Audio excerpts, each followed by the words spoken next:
Hey guys, what's happening? Ryder Champouillon here with you guys today. It's another beautiful Wednesday. What do Wednesday starting up right now? Got some good stuff in the works for you guys today. Gonna do a short session, straight to the point, a little bit about mindfulness today. So if you have any questions about mindfulness, please hop on, give me some questions, send me some emails, and we'll start talking about this. Has been a hot topic lately. Some things that went on this week with me, keep you all informed as we wait for the room to fill up a little bit. We all finished the open, so congratulations to all the CrossFitters out there. First timers, big congratulations to you guys. I know it's a scary thing. I did my first open last year, still a relative newbie with CrossFit as well. And you know, it would be a scary to get put into the shark tank in some respects. But the beautiful thing about CrossFit is it's scalable to any degree, up and down. So big congratulations to all my friends out there worldwide that competed in the Open this year. Saw a lot of people push themselves well past where they thought their limitations were and divide themselves some new potential. So it's a beautiful thing to see. Great PRs, the gym new on their maxes, faster times than they thought, and really more importantly, finding new spots in their own to kind of express themselves and push past what they thought their limitations were. What's up, Coyle? How you doing? It's Ryan and Susan Coyle out there today. Jamie, my man, how you doing, buddy? Hope everything's going good in your world. Love the coaching work you've been doing. Love the questions you're putting out every day, too, man. I love that stuff. It jones me up. I love seeing the stuff that I'm doing being reflected from other people as well. It gets the world to be a better, brighter place, and glad to share that expression with you. Don Ciccarelli, how you doing? Michelle, she found the mother. Yeah. Michelle's been on the search all week long for some apple cider vinegar. God's gift to us, right? Apple cider vinegar is good for so many things, and Michelle all week long looking for the mama. She couldn't find the mama. She found the mama, so glad to hear that. Super cool there. Yeah, so what else is going on? The gym, working on getting the gym opened up, CrossFit DHP, developing human potential. Gonna be the new hot spot in the Port Jeff area. Can't wait to get this place up and opened up. Waiting on our last set of tests from the property, and hopefully have a green light go to resume our buildings and get things moving on there. If not, we'll find a new, better, and greater location. But Jim's, yeah, I mean, we're really talking about this a lot in the inner circle, and super get to go. And hello, Miss Carrie Elizabeth, lovely to see you. I'll be spending a couple hours with you later today. Guys, today we're going to be talking a little bit about mindfulness and the vocabulary that we use, how it creates our reality, and the things that we do and experience around us. So I hope you guys saw my post a little earlier this week, I believe it was yesterday, on how do you use your butt. Not talking about your ass on your backside, the thing that holds your legs to your body, or your body to your legs, depending on which way you're going in the world.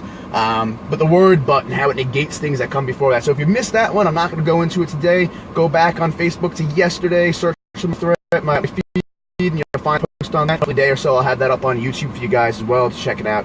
If you guys aren't already subscribed, go to my YouTube channel, Point of Life Acupuncture on YouTube. I got a ton of content out there, and the amount of content that's going to be coming out is going to be absolutely amazing. Amanda Weirman, what's up, girl? I just saw you a little earlier today taking some blood from my arms. Apparently I make a little too much blood, and she's got to suck it out every once in a while, so I got the little vampire bags drained for me today. Yeah, so today's topic, guys, is going to be a really awesome one.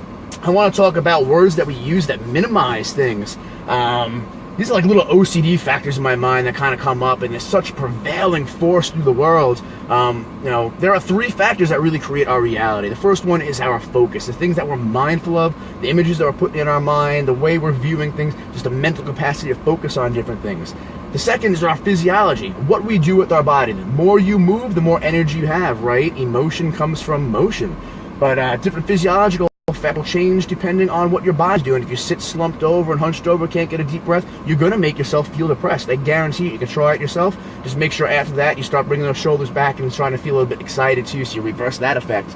So, right, you know, our focus is one part of it, our physiology another part of it, but the one that everybody forgets about, that's probably, I think, man, I can't say which one's the most, they're really a triangle, they're a trifecta, but the language we use is so creative because language directly roots to the brain and is a form of psychology for ourselves. It's what we manifest. Little words that you can choose can make a huge difference for you. In fact, if I looked at it and I said, Carrie, you are horrible. Whoa, bad feeling, right? But I said, Carrie, you are amazing.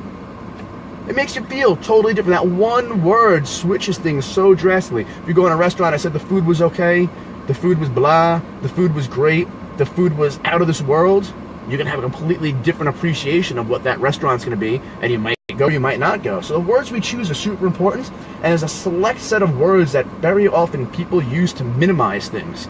And at certain times, minimizing things are good. Typically, if a bad thing or a negative influence is coming afterwards.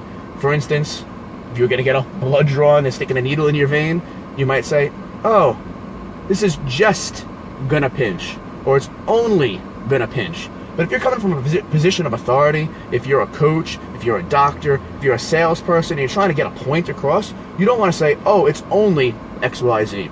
If you're a lawyer, or if you're trying to prove a point to somebody, you don't want to say only and just before something. Very often these are just words that we use as space fillers, but what it really does, if you think about the articulation of the sentence, and, hey, what's up, Max Effort Physical Therapy? Guys, if you are on Long Island and you need a physical therapist, I absolutely 100% recommend Max Effort Physical Therapy. They work on athletes, high level, low level, to normal populations as well. But as we know, athletes tend to bang ourselves up and break ourselves so much and so much more severely than the common people do. These guys are absolutely great, who I went for a couple sessions to check out my arm after I tore my bicep. They did an absolutely immaculate job of my evaluation on page what I should be doing for my physical therapy and fixing stuff. So totally recommend these guys. They're over on, I believe it's Vets Highway by MacArthur Airport. So if it's a little out of the way for you, certainly worth the chance to go see these guys. 100% personally, and from my medical experience, I'd go see these guys. Yeah, back to those minimizing words. Only and just. Keep your eyes and ears open for these things as you hear them, because when you're trying to make a point to somebody, you don't want to say, oh, I was just trying to figure something out. I was just about to do that. Say, I was about to do that. Stand with integrity, stand with strength, support yourself. The meanings of the words, the terms that you're trying to push across are going to have that much more emphasis, especially from a position of power. But of course, be careful of how you use them too, because there are certain times where you want to minimize the thing afterwards. Oh, maybe something's expensive. Oh, it's just this much. It makes it sound like it's less. So when you're trying to make something of emphasis, of importance, don't supersede or precede it with only and just. Make sure it starts with just the effect that you want. Have it just lead right through, cut that word out. You know, it's like we always use those words like, a lot of people throw so's in sentence. They're just verbal space fillers as your brain's going, let me recalculate what's going on up here. So that's my big one for you guys today. A little mindfulness about the psychology, the words that we use. They are so creative of our realities. Now, a little known fact, the brain does not know the difference between imagined and real stimulus, okay? So we put you into a functional MRI machine that's going to measure your brain, and kind of like a weather map, it's going to show different colors in different areas, lighting up with different amounts of intensity depending on what area the brain's going and how intense it's working. If we put a picture of a dog in front of you and had you watch that picture of a dog, and then we had you close your eyes and imagine that dog. Say, imagine the picture of the dog we just showed you. The same areas of the brain are going to light up with the exact same level of intensity, which means the brain doesn't really know, and it works for all the senses, what's coming through our five senses or what's being imagined by itself, its own created delusions, illusions, reality, whichever way you want to put it. So it's really an intense factor, because the fact that you can replay something in your brain over and over again, either positive or negative, is going to have such a drastic effect, because the body doesn't know if it's real or if it's imagined, if it's an actual thing that's happening or if it's just perceived or made up. So if you're repeating things that are bad over and over again, guess what that's doing? All the nerves in your body are going to send signals out to the tissues, to the glands, hormones are going to be released, neurotransmitters are going to be released, and you're going to have that feeling that you had the first time it happened over and over and again. Second little part to this too, which is super crazy, is that there's a special center of the brain called the reticular activating center, or system. It's a really cool little spot in the brain. It was originally identified to say, oh my God, Timmy's being eaten by a tiger. Shit, stay away from tigers, right? They're eating Timmy. Or, hey, that apple, man, that apple, I ate that the other day and it tasted so good. It was so sweet and awesome. You want to move towards that apple, or you want to move towards Timmy the tiger? It's an identifying important things, either on the pain side or the pleasure side of things. The reticular activating center is super, super cool. It's that same factor that if you ever went out and bought a car and you drove down the road in your nice new car and you're driving like, yeah, I got this car, this is great, and all of a sudden everybody has the same car as you. Or ladies, maybe a girl picks up a pair of shoes and you're walking down the street and now all of a sudden everybody's got those shoes or those pants or that color makeup that you're wearing or that hairstyle, whatever it might be. All of a sudden these things pop up all around us. And that's the reticular activating center. It was designed or evolved as a way of our bodies to alarm ourselves of things that were important. Oh, Timmy's getting by a tiger. Now, anytime you see something that's shaped like a tiger, has a stripe like a tiger, a bush that moved like a tiger, bushes that had tigers in them, your brain's go, watch out, tigers might be over there. So with these two centers, they work really, really cool in the body and the brain because one is going to make things more aware to us, but then the other one doesn't know if the real things are real or if they're fake.